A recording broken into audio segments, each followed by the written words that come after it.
Emeritus Maria Serena Diokno sa kanyang Ang dating propesor ng University of the Philippines, si Senate President Cheese Escudero, kaugnay sa patuloy na issue ng impeachment laban kay Vice President Sara Duterte.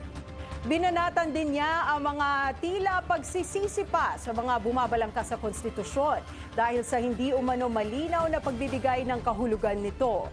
Ang detalye sa Agenda Weekend Report ni Dexter Ganibe ng Abante Radyo.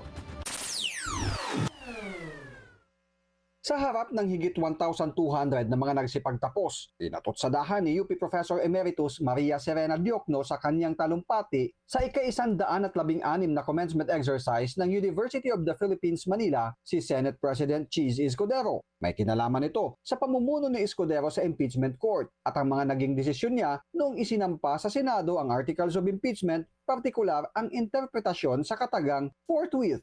Ano ang silbi ng utak at talento kung walang prinsipyo at tapang upang panindigan ito?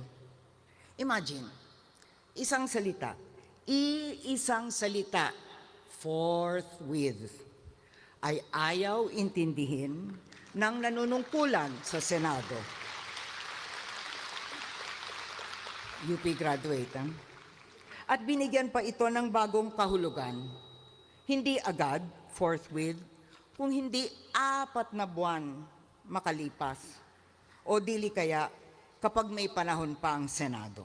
Binanatan din ni Diokno ang tila pagsisipa ni Escudero sa mga bumalangkas sa konstitusyon dahil sa hindi umano malinaw na